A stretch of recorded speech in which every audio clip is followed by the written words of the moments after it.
좀 꽤 복잡하고 또 어렵고 또 예민하고 또 논란이 좀 되는 이슈에 대해서 나누려고 합니다. 이스라엘과 세대주의에 대한 이야기를 좀 나누려고 하는데요. 제가 말씀드리는 이 이스라엘은 이제 지금 중동에 세워져 있는 그 이스라엘 국가를 이야기하는 것이죠. 실은 저도 그렇게 잘 아는 분야가 아닙니다. 좀 어려운 부분들이 많습니다. 또 역사적으로 알아야 되는 부분들도 많고 또 신학적으로도 좀 복잡한 부분들이 많은데 조금 고민이 많이 됐습니다. 근데 우리가 이렇게 로마서 강해 가운데 또 로마서 11장 가운데 좀 나와 있는 부분이고 또 이 정도 제가 오늘 나누는 내용만큼은 우리 성도님들이 좀 아시면은 좋지 않을까 생각해서 이 내용으로 설교를 전하는데요. 여러분, 제가 오늘 설교 준비하면서 평상시보다 좀 많이 찾아보고 영상도 많이 보고 했는데요. 그런데도 여전히 잘 모르는 부분들이 너무나 많은 것 같다는 생각이 들었어요.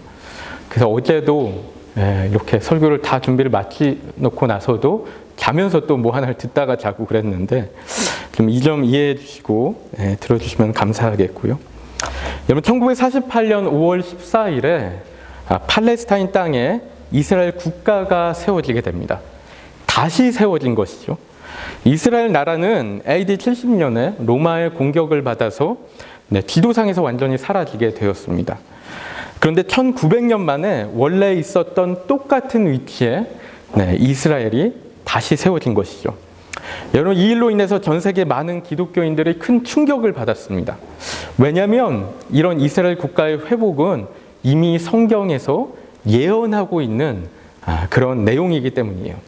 여러분, 제가 두 가지 말씀만 가져왔는데 좀 보면은 우리 함께 읽어볼까요? 시작. 내가 북쪽에게 이르기를 내놓으라. 남쪽에게 이르기를 가두어 두지 말라. 내 아들들을 먼 곳에서 이끌며 내 딸들을 땅끝에서 오게 하며 내 이름으로 불려지는 모든 자 곧 내가 내 영광을 위하여 창조한 자를 오게 하라. 그를 내가 지었고 그를 내가 만들었느니라. 아멘. 우리 호세아서 3장 말씀도 함께 읽어볼게요. 시작.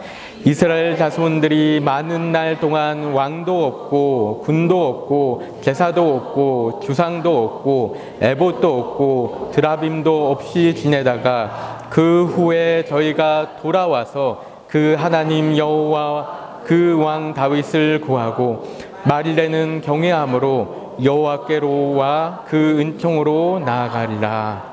아멘. 여러분, 성경에서 이렇게 이야기하는 거예요. 여러분, 이런 말씀들이 실은 성경에 많이 나와 있습니다. 그래서 이스라엘을 먼 곳에서 오게 하고 땅끝에서 오게 해서 이스라엘의 조상들에게 준 땅에서 다시 살게 한다는 거예요. 나라가 회복된다는 것이죠. 여러분, 그러니까 성경을 좀 이렇게 아신다는 많은 기독교인들이 다 하나같이 너무나 놀라는 거예요. 그렇죠? 그러니까 유대인들은요, 1900년 동안 자기 나라 없이 세계 곳곳을 돌아다니며 살았습니다. 그냥 산 것도 아니고요, 그렇게 많은 핍박을 받으면서 살았어요. 15세기에는 카톨릭을 믿던 스페인과 포르투갈의 박해를 받고 또 내쫓기게 되고, 또 라틴 아메리카에서도 종교 재판을 받으면서 배척을 당했습니다. 그리고 그 클라이맥스는 1945년에 아돌프 히틀러에 의해서 유대인 말살 정책을 경험하는, 600만 명이 넘는 사람들이 학살되는 그런 일들을 경험하게 되었죠. 그렇게 세계 곳곳을 상당히 많이 돌아다니면서 살았습니다. 그렇게 떠돌아다니고 핍박받고 쫓겨다니고 하다가 1900년 만에 이스라엘이 다시 세워진 거예요. 여러분, 이게 얼마나 놀라운 사건입니까? 여러분, 세계 역사를 보면요, 이스라엘처럼 나라를 잃고 세계 곳곳으로 흩어진 민족들이 참 많이 있습니다. 그런데 다 하나같이 어떻게 되었냐면요, 다 하나같이 그냥 다 역사의 뒤안길로 사라지는 거예요. 없어지는 거예요. 여러분, 너무나 당연하죠. 왜냐하면 땅을 정복당하기만 해도 그 국가는 사라지는 경우가 많기 때문에 그래요. 그런데 땅을 잃고 주권을 잃고 국민들이 세계 곳곳으로 흩어져서 살았는데, 그런데 그게 10년도 아니고 100년도 아니고 1900년이 지났는데 다시 나라가 회복된 거예요. 여러분, 1900년이 얼마나 긴 세월이에요. 짧은 시간이 아니면 너무너무나 긴 세월입니다. 그런데 나라가 다시 세워졌어요. 여러분, 이게 있을 수 있는 일이냐는 것이죠. 여러분, 이것은 사람의 힘으로 있을 수 있는 일이 아니라는 거예요. 여러분, 이게 어떻게 가능합니까? 바로 하나님의 뜻이 있었기 때문에, 하나님의 섭리가 있었고 성경 가운데 예언되었던 일을 하나님이 성취하셨기 때문에 여러분, 그렇게밖에 우리가 설명할 길이 없다라는 것이죠. 여러분, 이스라엘은 그냥 나라만 세워진 것이 아니고요. 여러분, 그 처음에는 100만 명에 불과했던 인구가 5, 60년 만에 900만 명에 이르는 큰 숫자가 되었고요. 또한 그전에는 너무나 황폐하고 정말 삭막하기만 했던 그 팔레스타인 땅이 정말 놀라운 경제 성장을 이루면서 비옥한 땅을 이루었다라는 것이죠. 여러분, 근데 이러한 것들이 다 성경에 예언되어 있는, 다 적혀 있는 그런 일들이라는 거예요. 여러분, 놀랍지 않습니까? 여러분, 게다가 성경은 또 이런 일들이 언제 일어난다고 했냐면, 여러분, 바로 세상의 끝날에, 그러니까 마지막 날에 이런 일들이 일어난다고 예언하고 있는 것이죠. 신명기 4장 30절 말씀인데 우리가 함께 읽어보도록 하겠습니다. 시작. 이 모든 일이 내게 임하여 환난을 당하다가 끝날에 내가 내 하나님 여호와께로 돌아와서 그 말씀을 청종하리니. 우리 예레미야 말씀도 함께 읽어보겠습니다. 시작. 여호와의 진노는 그의 마음에 뜻한 바를 행하여 이루기까지는 돌이키지 아니하나니 너희가 끝날에 그것을 깨달으리라. 아멘. 여러분, 이 시간에 일일이 제가 다 설명할 수는 없는데요. 이스라엘의 재건이 세상의 끝날에 일어날 것이라고 예언하고 있고, 그래서 세상의 마지막 때가 다가오면 이스라엘 나라가 먼저 회복되어지고 그 후에 유대인들이 하나님께 돌아오는, 예수님께 돌아오는 어떤 영적인 회복의 역사들이 있을 것이라는 거죠. 여러분, 그것이 지난 주일에 우리가 함께 읽은 로마서 11장 15절 말씀의 이야기인데요. 여러분, 표준 세번역으로 지난주에 읽었는데 우리 함께 또 한 번 더 함께 읽어보겠습니다. 시작. 하나님께서 그들을 버리심이 세상과의 화해를 이루는 것이라면 그들을 죽은 사람들 가운데서 다시 살아나는 삶을 주심이 아니고 무엇이겠습니까? 여러분, 이 말씀이 조금 어려웠죠. 근데 이 말씀은 종말론적인 이야기라고 말씀드렸어요. 하나님께서 유대인들을 버리심으로 세상과의 화해를 이루셨다면, 여러분, 하나님께서 유대인들을 다시 받아들이실 때는 여러분, 그 가운데 우리가 다시 살아나는 삶, 그러니까 마지막 부활이 온전히 이루어지는 그 삶이 펼쳐지는 것 아니냐, 여러분, 이런 이야기하는 거예요. 마지막 때를 이야기하는 것이고요, 부활을 이야기하는 것이고요, 새하늘과 새 땅 이야기하는 것이죠. 여러분, 그래서 이스라엘 국가가 먼저 회복되어지고 그 후에 뒤따라서 이스라엘의 영적인 회복이 일어날 것이라는 거예요. 여러분, 그래서 실제로 지금 이스라엘 보면요, 예수님을 믿게 되는 유대인들의 숫자가 점점 늘어나고 있다고 합니다. 여러분, 예수님을 믿는 유대인들이 두 종류인데요. 한 종류는 전도를 받아서 복음을 들어서 기독교로 개종하는 그런 유대인들이 있고요. 또 다른 사람들은 유대교를 계속 따르면서 예수님을 믿는, 그래서 종교는 유대교인 거예요. 근데 예수님을 메시아라고 믿는 거예요. 이런 사람들을 메시아닉 주라고 부르는데요. 그런데 이 메시아닉 주라는 사람들이 좀 특이한 것이, 이 사람들이 전도를 받거나 신약 성경을 읽어서 예수님을 믿게 되는 것이 아니고, 많은 사람들이 놀라운 어떤 기적적인 사건들로 인해서 예수님을 믿게 된다는 거예요. 예수님을 꿈에서 만나고 환상 가운데 만나고 기적을 체험하고 하는데, 여러분, 심지어는 가족 전체가 환상 가운데 예수님을 만나면서 가족 전체가 예수님을 믿게 되는 이런 사건들도 있었다라고 합니다. 여러분, 이 현대종교 웹사이트를 참고하니까요, 1948년에는 이 이스라엘이 처음 이렇게 나라가 세워질 때는 당시에 이 메시아닉 주의 인구가 고작 3-4가정에 불과했다라고 합니다. 그런데 70년 후인 2018년에는 이 메시아닉 주 교회가 총 300개의 교회에 이르렀고, 또 그 신도수는 3만 명에 이르게 되었다라고 이야기하고 있습니다. 여러분, 이러한 사실들을 좀 볼 때, 여러분, 하나님께서 정말로 지금 이스라엘에 여러분 놀라운 일들을 행하고 계신 거 아닌가? 정말 하나님께서 하나님의 놀라운 뜻을 펼치시고 계신 것이 아닌가 하고 생각하는 것이죠. 여러분, 그런데 실은 여기에 좀 문제가 좀 있는 거예요. 좀 반대되는 이야기를 좀 하면요. 여러분, 특히 요즘에 와서는 논란되고 있는 부분들이 좀 많이 있는데요. 왜냐하면 우선 이 이스라엘의 회복에 대한 부분은 특히 세대주의라는 신학 사상에서 나온 거예요. 세대주의. 여러분, 이 세대주의라는 신학이 근데 논란이 좀 많은 신학이라는 것이죠. 여러분, 우선은 이 세대주의라는 것이 뭐냐면요. 여러분, 성경과 교회의 역사를 시대별로 구분해서 해석하는 것입니다. 그 맞추기를 하는 거예요. 각 시대마다 하나님의 통치 방법이 다르고 또 따라서 구원 방법도 다르게 하나님께서 일하신다라고 주장하는 신학입니다. 그래서 하나님의 구약 시대의 통치 방법이 달랐고 또 신약 시대의 통치 방법이 다른 거예요. 그리고 또한 종말 때의 통치 방법도 방식도 다른 것이죠. 여러분, 세대주의 주장들은 어느 정도는 좀 이해할 수 있는 그 정도 주장도 할 수 있다라고 생각도 들지만 실은 좀 어려운 어떤 문제들 중 몇 가지는 너무 과하게 끼워 맞추기를 하는 부분들이 있다는 것이죠. 여러분, 제가 몇 가지만 좀 말씀드리면은 이 세대주의의 문제점들을 몇 가지만 좀 말씀드리면요. 여러분, 첫 번째는 이 세대주의적 해석을 너무 고집하면서 숫자 놀이를 하는 거예요. 그러니까 성경에 맞춰서 연도 맞추기를 자꾸 하고 너무 자기적인 어떤 해석들을 하는 어떤 그런 부분들이 있는 것이죠. 그리고 또한 두 번째는 이 세대주의는 성경의 문자적인 해석을 너무 고집해서 어떤 영적인 해석이나 어떤 알레고리적인 해석들을 다 무시하는 거예요. 여러분, 그런데 실은 성경을 보면요, 성경 가운데 비유도 있고 상징도 있고 또 역사도 있고 스토리도 있고 하죠. 근데 모든 것을 다 문자적으로만 풀려고 하니까 자꾸 문제가 생기는 겁니다. 음모론들이 발생하는 것이죠. 여러분, 이런 문자주의 해석에서 가장 문제가 되는 것이 요한계시록의 해석인데요. 여러분, 그런데 요한계시록은 문자적으로만 해석하면 안 되는 거예요. 문자적으로도 해석할 수 있겠죠. 있다고 믿습니다. 근데 그렇게만 해석하면 안 된다는 거예요.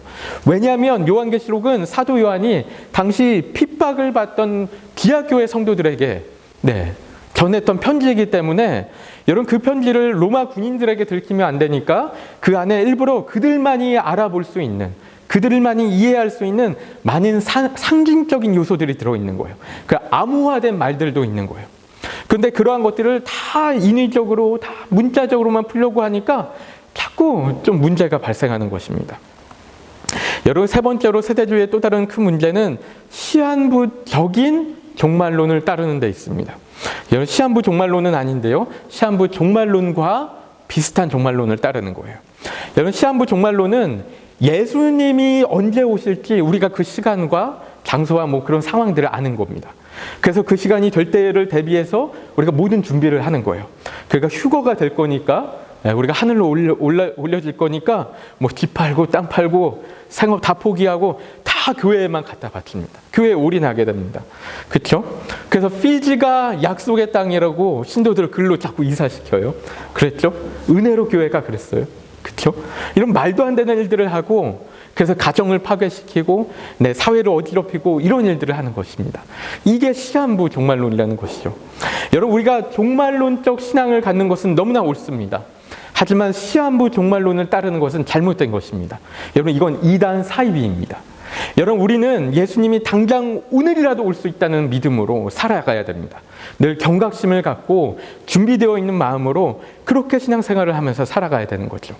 여러분, 그런데 예수님이 몇 날 몇 시에 어디로 오신다고 해서 호들갑 떨면서 맹목적으로 극단적으로 신앙생활을 하는 것은 여러분, 이것은 완전히 잘못된 신앙의 모습이라는 거예요. 그렇죠?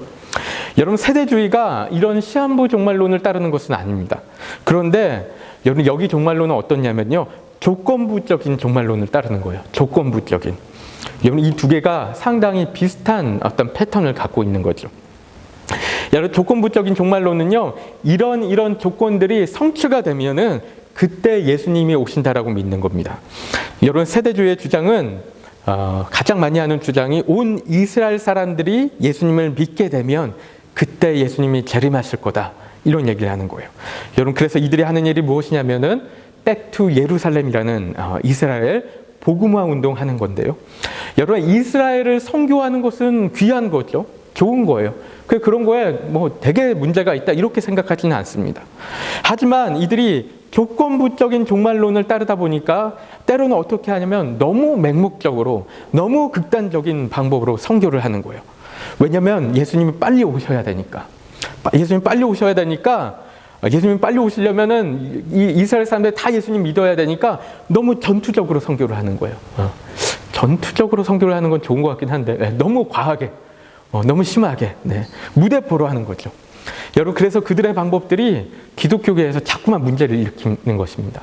다른 선교사님들에게 피해를 입히고 기독교계에서 자꾸 어려움을 만들고 사회적으로 이슈를 만들고 그러는 것이죠. 여러분, 한국에서 세대주의를 따른 대표적인 단체가 어디냐면요, 여러분 뉴스에서 많이 들어보셨을 것 같아요. 한때 한국 사회를, 최근에 한국 사회를 떠들썩하게 했던 인터콥이라는 선교 단체입니다. 여러분, 과거에 인터콥이라는 단체가 배울 점들 참 많이 있었습니다. 여러분, 저도 많은 도전을 받았습니다. 인터콥을 통해서 많은 성도들이, 또 교회 청년들과 청소년들이 어떤 많은 도전을 받고 어떤 신앙의 열정을 회복하고 또 선교사로 헌신하고 이런 사람들이 많았어요. 그래서 기독교계에 끼친 유익들도 정말 많습니다. 그런 거 부인할 수 없습니다. 뉴질랜드에도 인터콥에 훈련받은 사람들 많이 있습니다. 여러분, 그런데 자꾸 이 단체에 대한 잡음들이 계속 들려오는 거예요. 그 선교지에서 문제, 한국 교계에서 문제, 잡음들이 들려요. 그러더니 최근에는 여러분 어떤 일이 있었어요? 인터콥 대표인 이 최바울 선교사라는 분이 코로나 바이러스에 대한 음모론을 주장한 것이죠. 그렇죠? 이 코로나 바이러스가 이 마이크로소프트의 빌 게이츠가 만든 거라서 백신을 맞으면 어떻게 됩니까? 우리가 뇌 조종을 받게 된다. 빌 게이츠가 우리 인류를 다 조종할 것이다. 이런 주장을 한 것이죠. 로봇처럼 조종한다는 것이죠. 그렇죠? 이 주장 때문에 뉴스에서 떠들썩했습니다. 여러분, 이런 주장들이 다 어디서 시작된 것이냐면은 바로 세대주의의 요한계시록 해석에서 시작되었다라는 것이죠. 여러분, 마지막으로 네 번째 문제는 이스라엘 나라 자체 문제라고도 볼 수 있는데요. 여러분, 이스라엘이 팔레스타인 땅에 자신들의 국가를 재건하면서부터 생긴 문제들이 있죠. 그렇죠? 이스라엘과 팔레스타인 사이에 전쟁이 끊이지 않는 것이죠. 그렇죠? 여러분, 여기는 좀 복잡한 국제적인 정세의 어떤 문제들도 이렇게 관계되어 있는데요. 여러분, 그래서 저도 참 이렇게 알기가 어려운 부분 중에 하나긴 한데, 여러분, 그런데 문제는 이스라엘이 이런 어떤 팔레스타인을 공격하고 이런 어떤 이유의 저변에는 출애굽기의 패턴을 그대로 따라가는 부분들이 있는 거예요. 여러분, 무슨 얘기냐면 여기 팔레스타인 땅이 하나님이 그들에게 주신 약속의 땅, 가나안 땅이잖아요. 그러니까 어떻게 해야 돼요? 출애굽기에서 하나님이 그들에게 명령하신 대로 그 땅에 있는 민족들을 다 몰아내야 되는 거예요. 그렇죠? 그러니까 엄청나게 공격하는 것입니다. 여러분, 가끔가다 뉴스를 보면요, 얼마나 잔인하게 공격하는지 몰라요. 남녀노소 가리지 않고 공격하는 거예요. 결국에는 서로 싸우고는 있지만 그런 것이죠. 여러분, 어떤 분은 이렇게 주장하는 게 이게 이스라엘이 팔레스타인을 향한 점진적인 집단 학살이다, 이렇게도 표현하는 얘기를 들었습니다. 여러분, 정말 이스라엘 국가가 그곳에 회복되는 것이 하나님의 뜻이라면 어떻게 이런 일이 일어날 수 있냐는 것이죠. 하나님께서 어떻게 그렇게 하실 수 있냐는 거예요. 여러분, 이게 우리 기독교가 믿는 하나님께서 하시는 일이냐, 이런 것이죠. 이런 이야기 들으면 좀 어렵죠. 그렇죠? 어렵습니다. 어떻게 이해해야 할지 어렵습니다. 여러분, 그래서 이런 상황들이 있으니까 이 세대주의에 대한 불신들이 계속 쌓여가고, 또 그리고 거기에 더불어서 이스라엘 회복이라는 어떤 예언에 대한 성취도 교회 안에서 점점 지지를 잃어가는 것입니다. 그런 상황 가운데 있는 거예요. 여러분, 그런데 제가 믿는 바는요, 여러분, 영어 격언 중에 이런 말이 있어요. Don't throw the baby out with the bathwater. 이런 말이 있습니다. 그렇죠? 목욕물을 버리면서 아기도 버리지 말라 그래요. 그렇죠? 여러분, 그 어떤 단체나 교파나 개인이나 할 것 없이 다 어떤 허점을 갖고 있을 수 있어요. 문제를 갖고 있을 수 있어요. 잘못된 주장들 할 수 있다는 거예요. 여러분, 그런데 그들의 행동이나 주장들이 좀 문제가 있다고 해서 그들이 하는 모든 이야기가 다 틀렸다라고는 말할 수 없다라는 것이죠. 여러분, 우리는 쉽게 그런 오해에 빠지지 않습니까? 누군가가 뭔가 잘못을 했다라고, 좀 이상한 행동을 했다라고 다 안 좋게만 생각하는, 우린 너무나 쉽게 그런 오해에 빠집니다. 인터콥도 마찬가지예요. 그들이 이상한 모습을 보았다고, 그들의 이상한 모습을 보았다고 그 단체가 했던 모든 일들과 모든 주장들을 다 부인하는 거, 여러분 이런 거 옳지 않다라는 것이죠. 여러분 누구에게나 오류는 있기 마련입니다. 여러분 심지어는 종교개혁자 칼빈도 정말 너무나 잘못된 주장과 너무나 잘못된 행동들을 많이 했습니다. 그렇죠? 역사 가운데 많이 했습니다. 그런데 그런 점들을 생각한다면 우리는 칼빈의 신학도 갖다 버려야 되는 거예요. 여러분 근데 우리가 그렇게 할 수 있습니까? 아니라는 것이죠. 여러분 우리가 칼빈이 정립한 수많은 기독교 교리들을 여러분 거부한다면 여러분 그것은 마치 우리가 목욕물과 함께 아이도 버리는 그런 모양새가 된다라는 것이죠. 여러분 제가 세대주의를 신봉하지 않습니다. 솔직히 여러 부분들이 많이 잘못되었다라고 믿습니다. 여러분 그런데 하지만 그 가운데도 우리가 취해야 할 것들도 있다라고 믿는 것입니다. 여러분 데살로니가전서 5장 21절 22절 말씀에 이런 말씀이 있죠. 우리 함께 읽어볼까요? 시작. 범사에 헤아려 좋은 것을 취하고 악은 어떤 모양이라도 버리라. 아멘. 여러분 우리 또한 좋은 것은 취하면 되는 거예요. 악한 것은 버리면 되는 거예요. 그렇죠? 나쁜 것은 버리면 되는 것입니다. 여러분 이스라엘이라는 나라가 1900년 만에 회복한 이 사건이 이게 어떻게 있을 수 있는 사건이에요. 여러분 이게 하나님의 섭리라고밖에 말할 수밖에 없는 여러분 그런 사건이라는 거예요. 여러분 그렇게 생각하시지 않습니까? 여러분 우리가 이런 것까지 다 무시한다면 실은 성경의 예언적인 역할들을 우리는 아무것도 믿을 수 없게 됩니다. 아무것도 믿을 수 없어요. 여러분 예수님의 초림도 예수님이 처음 오신 사건도 성경에서 분명히 미리 예언되어 있었어요. 그렇죠? 그리고 현상적으로 성취되었습니다. 여러분 성경에 나와 있던 많은 말들이 당시 사람들이 보는 눈앞에 그대로 성취가 되었습니다. 여러분 그런데 예수님의 재림에 현상적인 성취가 없다라고 주장한다면 여러분 이건 성경적인 믿음이 아니라는 거예요. 그렇죠? 여러분 실은 구약의 사람들도요. 구약 성경이 쓰여졌던 그 당시에는 그 말씀들이 이런 예언인지 몰랐어요. 예수님에 대한 예언인지 전혀 몰랐습니다. 여러분 다윗의 시편 중에 보면 시편 22편은요. 다윗이 너무나 힘들어서 막 하나님께 막 기도하는데요. 그래서 이제 시편을 이렇게 읽으면은 그 시편이 마치 그냥 하나님께 이제 다윗이 드리는 어떤 고통스러운 호소로밖에 안 보이는데 여러분 근데 나중에 보니까 뭐예요? 이게 다 예수님의 십자가 순환에 대한 말씀인 거예요. 처음부터 끝까지 다 그런 말씀인 거예요. 성취가 되니까 깨닫게 되는 거예요. 그렇죠? 여러분 우리가 지금은 잘 모를 수 있습니다. 우리가 지금은 정말 잘 모를 수가 있어요. 그래서 오늘 본문을 보면 뭐라고 이야기하고 있냐면요. 25절에 보면 신비라고 이야기하고 있습니다. 신비. 그렇죠? 다른 성경은 비밀이라고 번역하고 있어요. 비밀. 하나님의 신비고 하나님의 비밀이라는 거예요. 여러분 신비라는 것이 어떤 겁니까? 여러분 신비라는 것은 우리가 알 것 같으면서도 모르겠고 모르는 것 같은데 알 것 같고 이런 게 신비입니다. 그렇죠? 여러분 그래서 여러분 이런 게 하나님의 말씀 아닙니까? 우리가 다 아는 내용이면 여러분 그거 하나님의 말씀이라고 할 수가 없어요. 그렇죠? 여러분 하나님의 말씀 우리가 알 것 같은데 모르겠고 잘 모르는 것 같은데 알 것 같고 이런 말씀이죠. 그렇죠? 여러분 그래서 고린도전서 13장 12절 보면 뭐라고 하냐면요. 우리가 지금은 거울로 보는 것 같이 희미하다고 그래요. 여러분 당시 거울은 요즘의 거울이 아니었거든요. 이렇게 쇠로 만든 그런 거울이었어요. 그래서 보면 희미했어요. 희미했어요. 근데 나중에는 그때에는 마지막 날에는 예수 그리스도께서 다시 오실 그때에는 얼굴과 얼굴을 대하여 볼 것이라고 그래요. 분명히 알게 될 것이라는 거예요. 그때는. 그렇죠? 우리는 지금은 다 모른다는 거예요. 다 알 수 없다는 거예요. 예수님도 모른다고 그랬어요. 그렇죠? 여러분 우리가 지금 잘 안다고 단정 지으면 안 되는 거예요. 우리가 다 안다. 이런 주장들 하는 사람들은 이단 사이비밖에 없습니다. 그렇죠? 사이비들만 그렇게 얘기해요. 우린 다 압니다. 모든 진리를 다 알고 있다. 이렇게 얘기합니다. 여러분 그게 얼마나 교만한 생각인지 모릅니다. 실은 구약의 수많은 성경 석학들도 예수님이 오심을 몰랐어요. 여러분 그들이 성경을 얼마나 많이 연구했어요. 얼마나 많이 기도했어요. 그런데 몰랐어요. 전혀 몰랐어요. 여러분 예수님께서 어떻게 말씀하셨어요? 그날 그때는 천사도 모르고 아들도 모르고 오직 하나님만 아신다 그랬어요. 하나님 아버지만 아신다. 예수님도 모르신다는 거예요. 예수님 본인이 오시는 날인데 내가 언제 가는 건지 모르고 계시다는 거예요. 그렇죠? 비밀이라는 거예요. 그만큼 감춰졌다는 거예요. 그런데 우리가 지금 예수님의 재림이 이렇고 저렇고 떠든 것은 이것은 진짜 너무나 교만할 수 있는 생각이라는 것이죠. 여러분, 우리는 오직 무화과 나무의 가지가 연해지고 잎사귀가 나면 여름이 가까이 온 것을 아는 것처럼 여러분, 우리가 시대의 징조들을 보면서 그날이 가까이 오고 있음을 알기만 하면 되는 거예요. 그날이 가까이 오고 있구나. 그것만 깨달으면 된다는 거예요.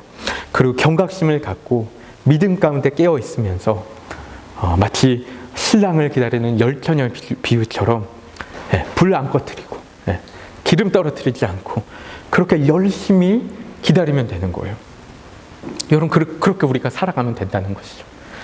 여러분, 그래서 우리 사랑하는 노쇼아니 교회 성도님들이 말씀 마치겠는데요. 정말 아둔해져서 시대의 징조들을 놓치지 않고 시대의 징조들을 자꾸 놓치지 않고 또한 반대로 그리스도가 여기 있다 저기 있다 하는 말들에도 휩쓸리지 않고 정말 오직 지혜이고 진실한 청지기가 되어서 하나님께서 오늘 우리에게 맡겨주신 일들을 성실히 행하면서 예수님의 다시 오심을 기다리며 믿음 가운데 살아가시는 우리 모든 성도님들 되시기를 간절한 마음으로 축복합니다. 우리 함께 기도하는 시간 가질 텐데요.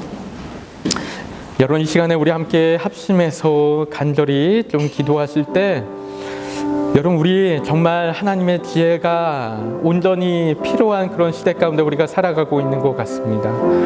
여러분, 세상 가운데 너무나 우리를 미혹한 이야기들이 많고 미혹하는 정말 거짓 선지자들도 많고 정말 무엇이 정말 하나님의 진리인지 우리 성도들을 혼란스럽게 하는 어지럽히는 어떤 그런 사단의 그런 계략들도 많은 것을 우리가 보게 됩니다. 하나님, 이런 시대 가운데 우리가 믿음 가운데 깨어있게 하여 주옵소서. 우리가 하나님의 지혜로 정말 온전히 영적인 분별력을 가지고 믿음 가운데 살아가는 우리가 될 수 있도록 인도하옵소서. 우리가 좌로나 우로나 치우치지 않고 오직 주님께서 주신 믿음 가운데 말씀 가운데 하나님 온전히 정말 주님께서 주신 푯대를 향해서 우리가 나가는 우리 모두가 될 수 있도록 인도하여 주옵소서. 하나님, 우리가 알게 하여 주옵소서. 깨닫게 하여 주옵소서. 하나님, 믿음이 휩쓸리지 않고 정말 살아있는 생명력 있는 믿음 가운데 하나님 나라 가운데 살아가는 우리가 될 수 있도록 인도하여 주옵소서. 우리 함께 합심해서 간절히 기도하도록 하겠습니다. 기도하시겠습니다.